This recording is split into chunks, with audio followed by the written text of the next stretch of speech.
Hello, welcome back. This is Marissa and Bridget together in the same room in the United States. Woohoo! And I am super pumped today because my sister said if I didn't bring my A game and introduction, she was going to abuse me.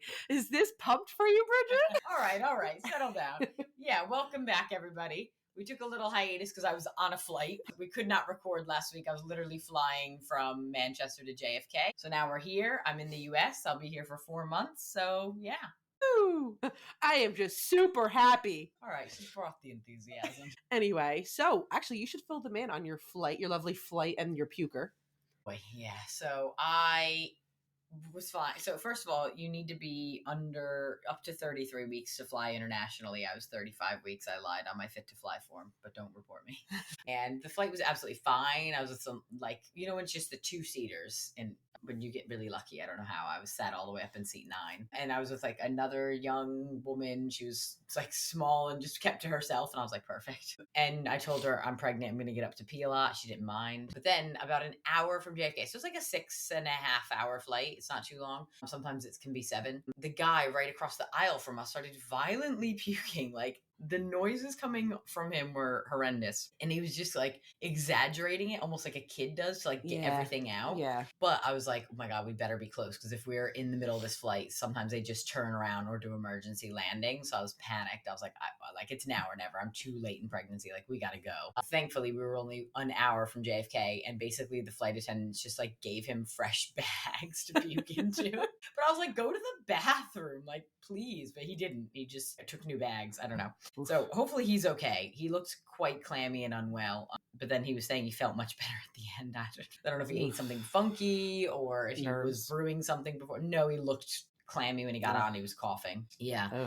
So I landed, took a bunch of emergency, slept really well, and then I thankfully was fine just because he was very close to us. He was just across the aisle. So yeah, hopefully that man is okay. Are you okay, sir? Oh my God. But otherwise, flight was absolutely fine. I thought I'd be so uncomfortable because I recently went to the movies and I could not sit through. I was like, this baby just I can't sit in the movies anymore. I'm so uncomfortable. So I was like, great. How's this flight gonna go? Went fine. Good.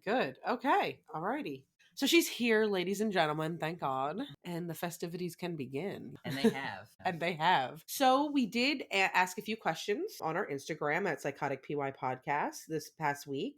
And we had some write-ins. So let's just start with the questions and I'll give the answers and we'll discuss. All right. First question was, what did you do to induce labor naturally? We had a write-in from Clemence. Hey, Clemence, she's in Belgium. She did feet reflexology, sex with a wink, and walked up and down the stairs. She bounced on the gym ball and she just tried to pump. So that was Clem's answer. And then we had Kim Santasurma. She's in PA. She said, nothing. I just went on my due date and just walked and worked out while pregnant. So let's discuss these answers. There you go, Rich. Yeah, absolutely. So sex is a big one. It's called the seduction induction. The female orgasm is actually your cervix kind of contracting for a second and shrinking and touching the top of the uterus. It's a little ooh. So if you have a female orgasm, that actually can induce contractions because it makes your cervix kind of contract a little bit. So that's why they say seduction induction is a good one. What else is she? Up and down the stairs. Mm-hmm. Yes, gravity is your best friend in early labor. Do not just sit on a bed in the hospital and think this will do it. Nope. You want to be up. You want to be on the ball. You want to be bouncing. You want to be going up and down stairs. You want to be opening your hips as much as you can. Another thing is if you have a big tub, I'm looking at Marissa's now, a big built-in bathtub, that height, perfect. You step your leg in and you step your leg out and you step your leg in and that opens your pelvis, helps baby kind of get into that optimal position. And once the head is engaged, that sends a message to the rest of your body hey, maybe we're ready soon. And then Kim said she went for walks and worked out. Mm-hmm. Yeah. Also really important for healthy labor. We recommend 30 minutes of walking a day. And that's if you never did exercise. So if you usually go to the gym, you should continue going to the gym. Just don't lift much more than about 15 pounds in your third trimester. Because you don't want to accidentally, pop anything in your abdomen, cause any muscle weaknesses, stuff like that. So just be careful. But otherwise, continue your gym routine because that will help support your pelvic floor. It will help you through labor. Awesome.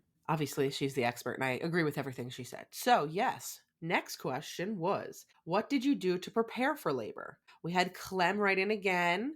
She surrounded herself with positive birth stories, listened to positive affirmations, and practiced relaxation. I feel like I'll answer first on this. I feel like it's more like mental health based. This is very important because there are a lot of like fear mongering when it comes to giving birth, you know, like, oh my God, it's so painful. Oh my God. Thank God for momnesia because you'll have to forget it in order to want to do it again. And unfortunately that it's like, it's all mind, right? Like how you go in, how you look at a situation is how, you know, it might end up. You have to go in mentally prepared, strong, tough. And she really focused on mentally preparing herself and realized how empowering that was, I feel like, and how important. And it helped her. Because she also has written in before and we talked about her story and how that was very helpful, you know, in order to get her through those tough moments of birth. And I feel like, you know, yes, as Bridget discussed from our other answers, preparing yourself physically is super important, but mentally as well. They go hand in hand. Yeah, definitely. A lot of women say that they, you know, took up some like hypnobirthing or they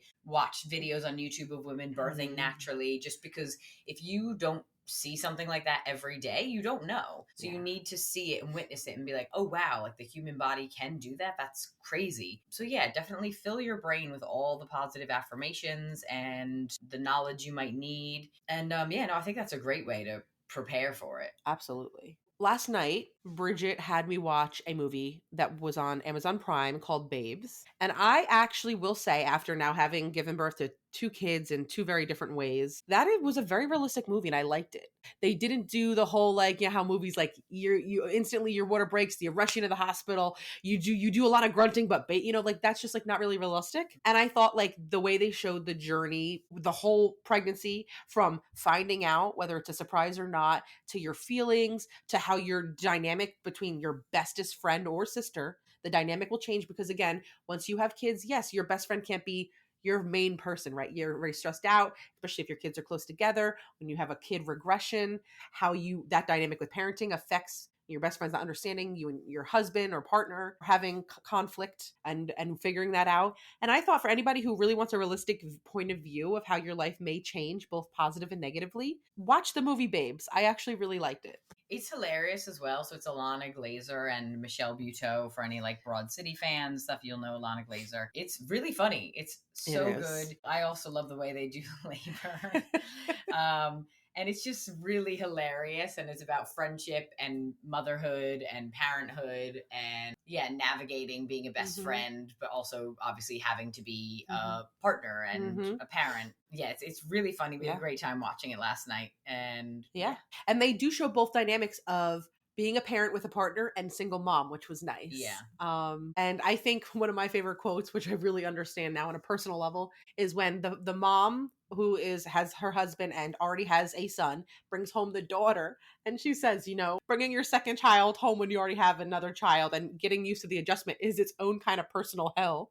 And I was like, yes, I definitely feel that. I understood that. Yeah, she talks about the changes of introducing another child and how it's silly because you already know it's going to be hell, but you do it all again. And yeah, she's like basically says that the first year with your second child is, your own personal hell. It really, I mean, So, you know, whether you are a mother already or preparing to be a mother, you know, attempting to be a mother and going through all of that, because that fertility is very hard as well. I think it was a good laugh, a good release. Yeah, I enjoyed the movie. Totally recommend it. Babes, it's on Amazon. It was in theaters in May. In the US, it's out in theaters now. Literally just came out August 9th in the UK. So go see it. Go see your girls and laugh. Yeah, have a good laugh. Maybe a good cry at some points. Yeah. Okay, so now that we're kind of talking about how to prepare for labor, let's talk to this one, the pregnant one over here, pregnant mama to be, Bridget. Take it away. So I obviously, because I'm an obstetrician, I hear all the things. Like I asked the midwives before I left my job to come out here on start mat leave. I said, what should I do? I was like, I'll do anything. I will literally do anything. So from 37 weeks, because 37 weeks is term, you can do nipple stimulations and you know, colostrum harvesting, pumping, anything. Because if you do nipple stimulations, it sends a message that it's time to let down some milk. And that will send the message to your uterus that, hey, maybe let's start some labor. So you just don't want to do that before 37 weeks because you don't want to risk preterm labor. But once you hit 37 weeks, baby's fully cooked, you can start going for it. So I'm not there yet. I'm 36 and 2. So when this airs, I'll be just about to be 37 weeks. So I will be colostrum harvesting. That's a nice picture for everybody. Otherwise, now I'm also going to start to eat like 6 dates a day. They say 6 dates a day, whether it's just eating it or putting it in a smoothie, because it can be quite a bit to eat 6 a day. Helps, soften cervix. Whether that's true or not, we don't know. But what else? I'm doing my raspberry leaf tea. Leaf tea, you can have, once you hit, I think 34 or 35 weeks, they say that you can start doing up to 3 cups of that a day. So I usually have about 2 a day. I think I've had 3 once, because you just have to pee so often when you're pregnant. So I'm like, I can't drink any, much more was liquids not going in. So I'm doing the raspberry leaf tea, definitely still exercising, going for walks. But this baby's high. We have not dropped it all yet. No, you have a high baby. This baby's way up in my ribs, so I'm not like anywhere near ready to go into labor, I wish. He also has a favorite side, because yes, while we were watching Babes, I'm like, wow, your belly's like on one side. What's it doing? My right side is just like full baby right there. Yeah, rarely on my left. I have such a sloped baby bump. You're like, come on, even out. God. Yeah, please move over. So yeah, this baby is up in the gods right now, up in the heavens. We're not anywhere near. So just trying to do everything I can, though. You want to start early, especially with your first. And none of this stuff is research backed, by the way. This is all just myths. Stuff. So doing that, Ted, of course, is like, don't do too much until I get there. He's panicked. He's like, cross your legs. Oh no, Ted, here it comes. I'm like, relax. Even if I went into labor, you'd have time to fly to us and meet me in the hospital. It's not like he lives in Australia and has to fly. I'm like, something. You'll be here. So that's what I'm doing. I've also purchased an Annie ball, which you can't do until 36 weeks. So now that I'm 36 weeks, I'm going to start it this week. And the Annie ball, actually, I don't even know if you can buy them in the US. I bought mine in England because someone did tell me that they're banned or something in the US. I don't know. So the Annie ball, for those of you who don't know, is basically like a little plasticky rubber pump, and it comes with sterilization stuff, so you can clean it every time, and you put it in your vagina and you pump it so it grows and it helps dilate. And obviously dilation means cervix, so it's not to do that, it's just to help you get the feeling of your vagina having something in it, and you learn to push, and then every night you can pump it up a little bit bigger and a little bit bigger and a little bit bigger, just to help stretch the perineum. I'm also doing perineal massage. So a lot of people have recommended it to me. I first heard about it almost a decade ago now, and I was like, whoa, that's crazy. And this woman had to buy it from Amazon Canada, because she said they don't have them in the US anymore. I bought mine directly in the UK and just sent it back with my mom. So yeah, I'm starting that this week. I'll let you guys know how that goes. It is quite uncomfortable. It shouldn't be painful, but it should be very uncomfortable stretching sensation, but it's to help to get you acquainted to that feeling, because the part that women struggle with the most, in my experience, is when we call it the ring of fire. So when the baby's head is about to pass through actually the vagina, it's cervix is obviously fully dilated and we're now about to get that final descent and crown. It burns, and it's a feeling that you've never had before. So if you practice with the Annie ball, you're like, well, that actually is a familiar feeling and I know what to do. So yeah, doing that as well. So you smuggled your baby here illegally because you're too far along, and an Annie ball, I know, I'm so naughty.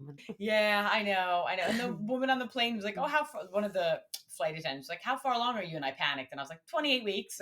Luckily, I don't know whoever's listening saw her at the baby shower or not, but she is actually a very petite pregnant woman, so you could get away with that for sure. Yeah, I wore a kind of loose linen shirt, and she was like, oh, 28 weeks, well done you. And she was like, with my first, I went into labor at 35, so could be soon for you. Meanwhile, I'm flying at 35 weeks. I was like, I gotta know though, if you accidentally had answered honestly out of reflex, would she have just dragged you off the plane? We were already flying. What would she have done? Shot you out with what's it called? The parachute? Get out of here. I didn't read the small print if it said, but there is a clause about being dishonest. So would they have jailed you? Oh, wow. They detained you? It's not punishable by law, but you would be in trouble with Aer Lingus. You probably would be on a no-fly list with Aer Lingus. They'd be like, use a different airline, you liar. So I was a little bit nervous, and I was just like, 28 weeks. Yep. She's like, oh, good luck. Just so funny. Well, you're here. We had oh my God, we had an awesome baby shower. What a beautiful day, because Hurricane Deb didn't bring us down. I know. I was like, this is so typical, because I had a full-on hurricane for my bridal shower, and that was a venue on the beach, and we were front row tickets to I don't know, like A 20 natural feet disaster. wave. Like, we were like watching these massive waves come. We were like, oh, nice. So then I was like, oh my God, Deb, like get out of here. You were so not invited. And then she went away and we had a great weekend. Went Oh to my the beach God. Saturday. Oh. Sunday, the venue is right off the beach. It's in Spring Lake, New Jersey. And it was a stunning day. Absolutely stunning. So couldn't It's have gotten beautiful. luckier really with the weather. Yeah, and the venue was just gorgeous. It Yeah. really fit your colors and your theme Yeah. very well. The theme was groovy, baby. Yeah. As in typical Marissa fashion, she forgot the sign. So we F that one up. So we played with it at home with the kids. Woohoo! But no, it was a beautiful day. When this episode airs on Friday, we will also release those on our Instagram so people could feel more involved. You know, if you guys weren't able to attend because you live in a different country or you don't know us personally, but you've obviously been following the story, we would like you to feel like you do know us on a little bit of a personal level. So we'll release those. And for anyone who was there and also is our follower and is like, oh my God, we were there, stop. Just pass this post. But yes, so what a beautiful day. Yeah, it was really good. Yeah. It was fun. Good. So Bridget and our table had a direct view of the bar. So she saw him concocting up these beautiful pina coladas, and she just kept eyeing this man down. I'm pretty sure he probably felt violated. And she leaned in and she was like, do you think you could ask him to make me a virgin? Like, those look really good. And I got her little virgin. It was great. She had it, but it was just so funny the way she was eyeing it down. Every time the blender went, it was like Pavlov's dog. I was like, oh, someone's mixing a drink. Like, I really Salivating. want this. So yeah, I got a virgin pina colada, and it honestly made my day. Good job. Really good job. So yeah, very pleased with that. No, it was cute. I felt like a kid on vacation, like when you go on a cruise with your parents and you just like keep ordering daiquiris and stuff, and your parents are like, all right, stop racking up a big bill. Like, Yeah. Come on. That's what I felt like. This really has nothing to do with what we're talking about, but it kind of segues into the liquor conversation here. I feel like we need a little bit of Jerry today. Could be our twisted tea story and how you ruggedly pulled the tooth out of your jaw like a violent human being. Plus, I mean, like, we're adults now. She can't be in trouble. I can tell the story. Jerry's not going to be happy. Oh my God. Every mom has a story. Come on. Have we told this story before? Not this one. Okay, because we told about the peach fuzzy navels. Yes. I Yeah. got reprimanded from Jerry, Yes. so. Right. Well, here it goes. I'm so sorry, Jerry. I tried not to. Please don't beat us. No, mama, no. Basically. When I think I was 9 or 10. I was 9. I was 9, actually, because you were 12. Yeah. Yeah. So we were at like a summer party, and our parents were, just drinking a little bit. Like, it was a normal summer day. They had like crab things, annually, like a crab cook-off or whatever. Yeah. We called it Crab Fest. Yeah. Did you? Yeah, maybe just me. So we're like at like a summer barbecue pool party type thing, and I didn't know what a twisted tea really was, but I knew that like my dad liked them, and I was like, ooh, they must be good. And I know they're for grown-ups. So I said, hey mom, can I have a twisted tea? And she was obviously like, no, you're 9. So the answer is no. And I was like, okay. And one of the adults there was like, yeah, if you pull your tooth out, like a random joke. He was a bit tipsy. Don't know why he said it. Well, let's preface this by saying he didn't mean like any random tooth. Like, he knew she was at the age where she was losing teeth. Like, he didn't mean just like pull a sturdy adult tooth out. He meant baby tooth. I was a late bloomer, so at 9 I was still very much losing baby teeth. Yeah. So I was like, okay, like, got a target now, thank you. And basically I walked around the pool for a good hour. I did not have a loose tooth, but I had a baby tooth in the back, and I slowly loosened it. And then just slowly kept twisting and twisting and twisting until it was fully loose. And then about an hour later, I came back triumphantly with like a baby little molar in my hand. And I was like, ta-da! And their faces were of shock and awe. And horror. Yeah. A little bit of horror. And they're like, oh my God, she pulled the tooth out. And I was like, yeah, it's no big deal. So that twisted tea, huh? Like, we had to cash in on that. And my mom was like, maybe if you have a little bit, you could have some sips and your sister can have some as well. And I was like, that was not the deal, bitch.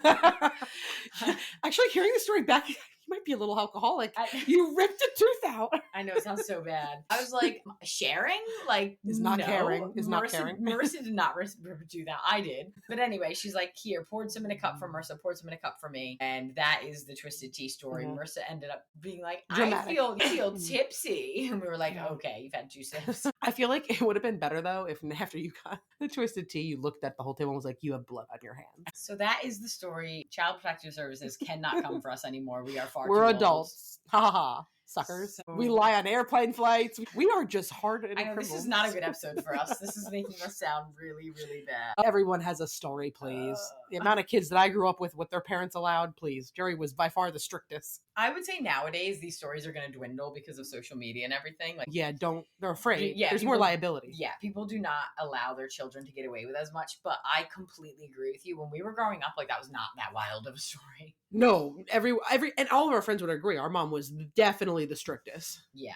So for sure. I mean, her nickname was Jer Bear for a reason. It was supposed to be half true, half funny. Yeah. The irony. The irony of that. Yeah. So yeah. But I think that was a good story. Alive. I'm sorry. Yeah, we're alive and successful. And so we're happy. We're happy. Anyway. So moving on from that. I don't know how you top that story. How does one come from the story? Guys, please make us feel better and tell us your horrible things from the early 2000s. Ooh, wait, no, that's a good one. I should post a question. Let's see what the write-ins are. Yeah.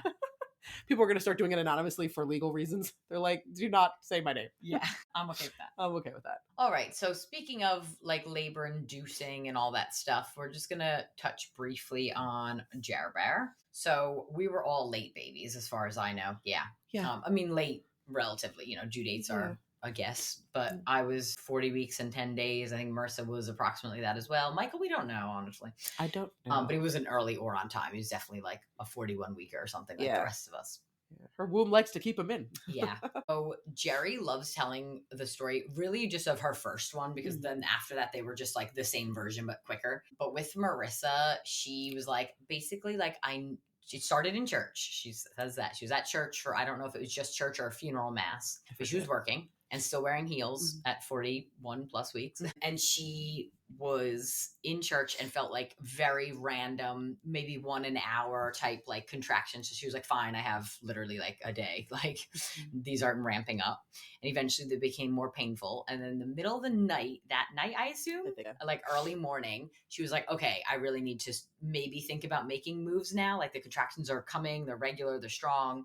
And she woke our dad up like early, because I kid you not, the man takes 45 minutes to get ready. Still does. So she woke him up a little bit preemptively, because she knew that even though it was 3 a.m. and they were in labor with their first child, he was going to hop in the shower, do a full shower, blow dry his hair. He still does this. For who is he doing I this know. for? Obviously brush his teeth, continue packing the bag. So she's like, it was a good 45, maybe an hour later. And then we started the journey to community med. No, we were born at Kimball, which is not Kimball anymore, but yeah.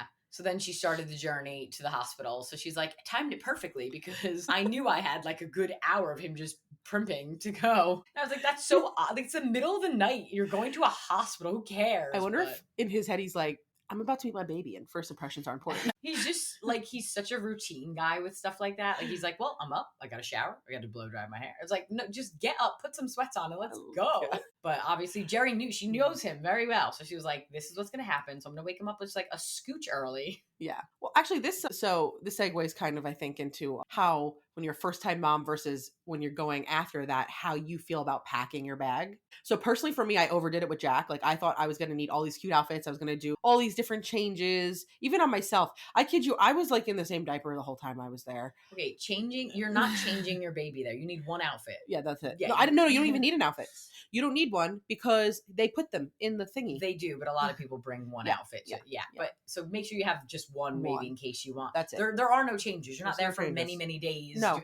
No. One outfit, you go home. And until you're even cleared to shower, you're just like in the same dirty hospital gown and diaper. Yeah. Like realistically, as long as you bring like a toothbrush, a hairbrush, you don't even need to bring shampoos or anything. At least check with your hospital. Mine gave them to me. But like everything is like, they even bring the breast pump in for you. You don't have to bring the pump or anything. So yeah, honestly, just like if you were to accidentally leave late in active labor and bring nothing, you're fine. They could probably even find a toothbrush for you. Honestly, you'll be fine. Yeah, they have little stuff. But I just I love looking back and thinking like first time Marissa before she was a mom was really she really thought she had a whole stage and makeup crew. And I was like, I thought like I'm going to be filmed. Like I'm on reality TV. People care about me. I'm actually very confused why you brought multiple outfits. Like who did you think was... I thought I was Kim Kardashian. I was like, my life is so important. And this is the first grandchild. I'm amazing. I just gave the heir to the Oliveri throne. And reporters are going to come in here. and I need to look amazing. I'm like baffled by this. Like, why would you think you'd ever even need an outfit? Like, Well, honestly, because I was stupid. I did not realize that I was also going to be, also, I didn't think I was going to be a C-section mom too, which is a different kind of healing, more blood and. yeah, but still, like, outfit changes for whom? Again, I gave birth to the Olivier heir of the throne, and I was like, he came out in a little funeral director suit. No, I'm just kidding. You are a loon. I blame social media for this. The only thing you will want is like maybe if you have your own comfy pajamas or slippers, like that you feel really comfy in, because sometimes that just makes you feel a bit more human instead of the gown. So I always tell my moms, like, have your own pajamas. You might want them. And then, yeah, like the adult diapers, the diaper underwear things, the Frida Mom. No one tells you that the first matching outfit with your kid will be diapers. I was like, I wear those too. Okay. So that's fun. And set the bar low. Set it so low. So low. Like you'll be leaking from your boobs and your vagina. And maybe if not done right. Yeah. But maybe also if not done right, they check the scar. Yeah. Because like I knew a mom who's, after she went home, they released her. They opened up and they had to figure it out. That doesn't mean it wasn't done right. That's a normal complication of any surgery. It's called dehiscence. It can happen to anyone. It just means that like in this instance right now, you're not a good healer. Doesn't mean you'll always be like that in surgery, but right now your belly was like, nah, I don't like it. I don't want to heal. So it's a normal complication. You just come back in, we cover you with antibiotics, and you can put some butterflies on it, and you'll be fine. But yeah, you will be leaking from multiple surfaces. So just set the bar low. Maybe bring your favorite slippers. That's it. Honestly, they gave me hospital socks, and I preferred it because I don't know, for me personally, I feel like even if it's a new hospital, like the floor to me is like, ugh, gross. So I liked walking in their socks. I always asked for a new pair every day, and that way I tossed them when I left because I was like, I don't like my shoes on the hospital floor and then on my floor. Yeah. So they see if you forget your slippers, you have hospital socks. Yeah. They got it all. They really do have everything. Sometimes when I see like a big hospital bag come in, I'm like, what do you got in there, lady? That was me the first time. You would think I was checking into a Marriott. Like, where are you going, homie? And then the second time, I just brought myself. And actually, I'm pretty sure like the nurses were like, that's it? Nothing? I was like, myself and the baby. You guys got the rest. The all-inclusive resort. Oh, you need a car seat. That's actually the one thing. Right. Able to leave without the car seat. That is the one thing. But you don't have to come in with it. As long as like your partner, your mother, your grandmother, somebody brings the car seat before you leave. Or like, so my husband stayed with me the whole time, both times. So he had it in the car that we had in the parking lot parked, set up. It's funny to also, again, we just talked about first time moms versus, dads. Like the first time he was like, I don't know if the car seat's strapped in right. But like the second time he's like, yes, it's right, Marissa. Like the first time we were like, is it right? Is he going to die? I don't know. We're just driving off. Okay. For anyone who's like English, or maybe if you're in the US and you just like broader spectrum TV, I don't know. It's called Top Gear. It's a really, really long running show in the UK about where they review cars, motorbikes. It's very boyish, but I love Top Gear. Ted and I watch it. In one of them, because now they're basically all the hosts are now dads, like everyone's a parent. They had one where it was finding the ultimate family car. It was like such a dad episode. And one of the things was the car seat. The Isofix, because obviously all cars now have Isofix, unless you have probably over 15 years old or something. Right. Yeah. And one of the things you could tell they were dads, because it wasn't like, this is an Isofix, like, well, clip. They whipped that thing in 2 seconds, and Ted was like, wow. And I was like, yeah, you could tell they actually helped with dads. As like, they for sure know what an Isofix is. Not one of them looked at it like, and I was like, that was impressive. It was very impressive.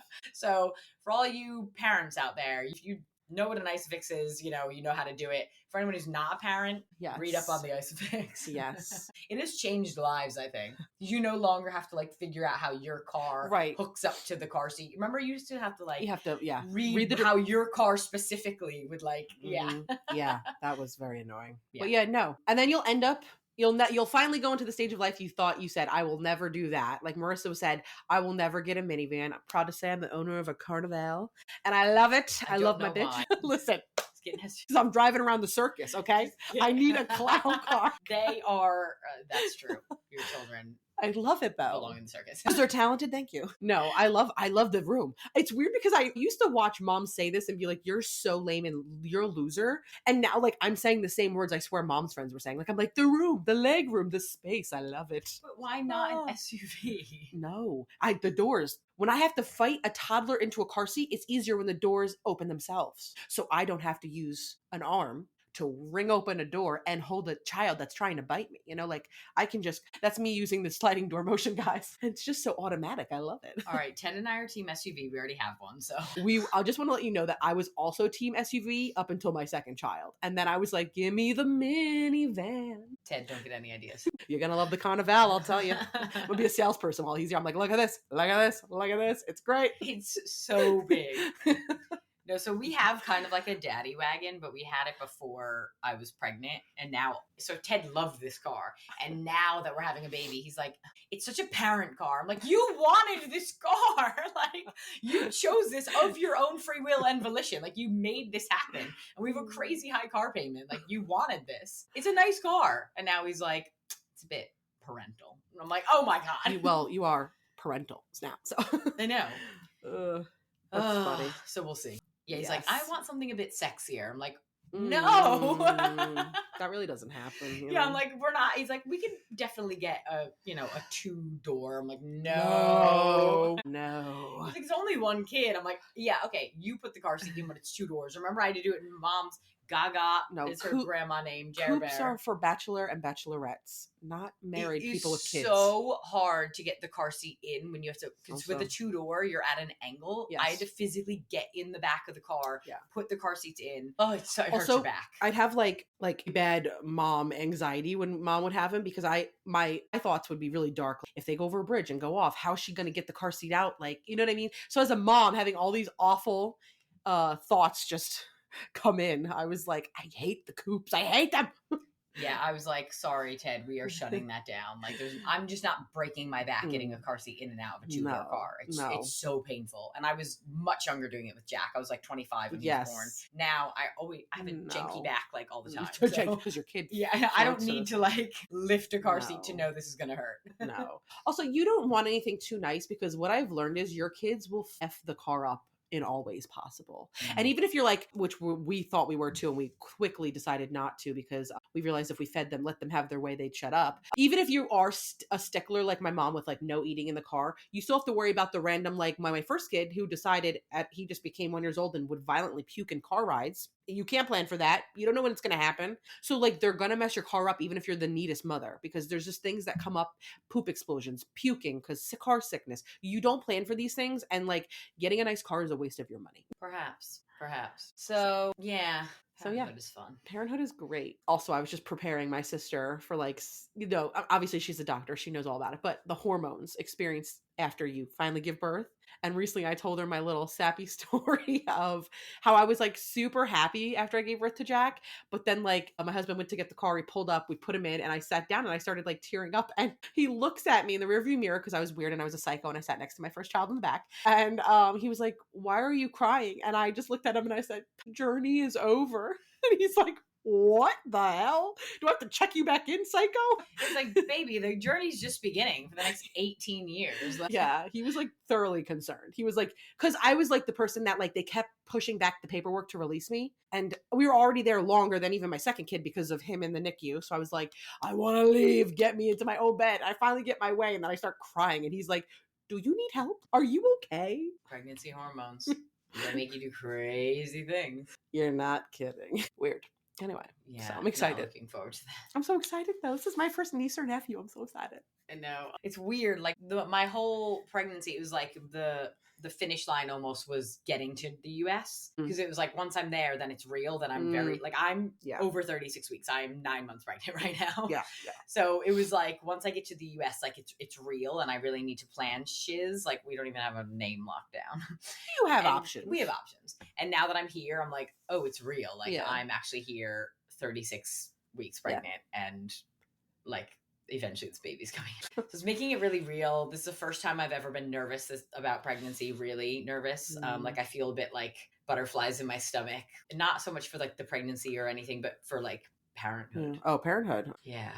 For parenthood. I think it's an adjustment. It's an adjustment, but you did get to see it firsthand with me, so that's giving you a little bit of, and obviously Yeah. your work, your line of work. I will say, out of all the children that mom gave birth to, you are a very organized type A person, and that could be good and bad with being a mom. Like, obviously you will be a very organized mom and all that, and it'll be good for scheduling, but also you need to remember you can also be your worst enemy, because with kids things can just not always be perfect, and you need to work on that. I know. Mom said that to me years ago. She was like, yeah, you need to get over Yeah, this you do. perfectionist You type can't do it with because kids. in your day. Yeah.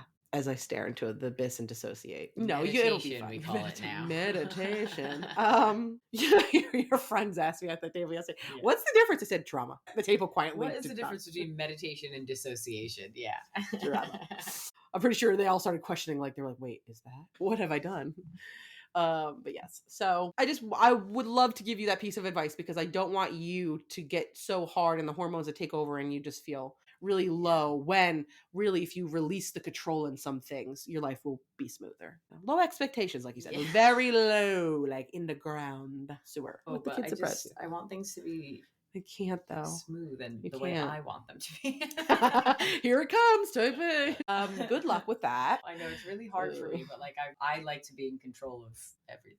You could try, but the kids will mess that up. Well, I will say, maybe not so much with the first kid than the second kid, but that second kid is really stringing me out today till this day. I'm just like, Carol. Yeah, she's hell on wheels. She is. I can't explain it. I've recently learned, like, in my mind, I always assume like girls hit puberty and like that's when they became sassy and talked back and got the attitude. It has been confirmed that girls can actually be born out the womb with attitude, because my little girl has never not had attitude, and it's a bit concerning. She's adorable, but she knows what she's doing. She does. Yeah. I can't explain it, but I almost feel like she's using more of her brain than Jack is. Does that make sense? And I'm not trying to be mean. My son is adorable and is super smart in all fields, but she goads him. She does. And I feel like Jack at that age wasn't thinking like that. Mm-hmm. He like did not use that. Well, he didn't have to, because he was. I don't know if that's his personality type, though. Oh, you know what I mean? Like, she knows how to goad him, and because he's like classic older child, like wants things his way. He people pleasing. Bites. That's it. He freaks out, and then he gets in timeout, even though she definitely manipulated the strings there a bit. She's the puppeteer. Yeah, she is. Just, there playing still. Yeah. Jack's in timeout. Yeah. Although, if you're referring to what happened today, it's not what happened that got him in timeout, it's the fact that he screamed. He yelled, I know. Yeah. He can't do that. No raising your voice. Well, there's a difference. He was a little bit louder than Ray. He was like full on scream crying. But anyway, so yeah, this has been a fun. Now that she's here, we're not lying. We will video podcast. The reason we can't today is because we are ugly. No, what happened is Bridget had a full set of makeup on for her shower yesterday, like full glam, like 8 layers, and she finally wiped it off and realized, oh, the horror. No, I'm just kidding. It's just like still crumbly on her face. Yes. It's so hard to get professional makeup off, but she did an amazing job. Oh my gosh. She looked fabulous, which you will see when we release the photos Friday. But yeah, so we figured like let her. Also, she hasn't been sleeping very well because we've been hosting, a lot of people that were in town for her shower. So we need her to get some ample rest, not be walking around in a bathrobe and have to clean herself. Yeah. I mean, unless you want to see this reality, let's do it. Sorry, everybody. I'm a little sunburnt as well. Look at her little hair. You look like you're about to tell me, draw me like one of your French girls, Jack. Oh yeah, she got sunburn on her knee. Yeah, my knee and my booty. Your booty. Okay, I thought you said booby. I'm like, oh, that's unfortunate.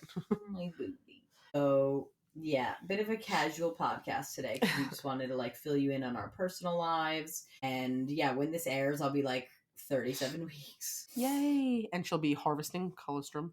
Yeah, think of me touching my nipples. Stimulating the nips. And should we title this episode Stimulating the Nips?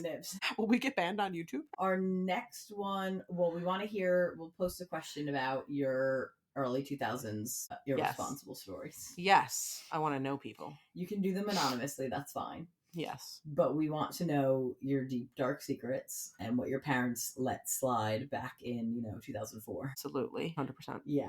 And what you would definitely, if you have children, like what you would do differently. I feel like the standards are just so different now. I think they're higher, and there's more like eyes with social media on you at all times. Yeah. So there's more room for judgment. Yeah, definitely. And I'm just like, it's so hard to be a parent. Like, why? Like, why make it harder? God damn you, social media. Yep. And yeah, that's what we have in store. Yeah.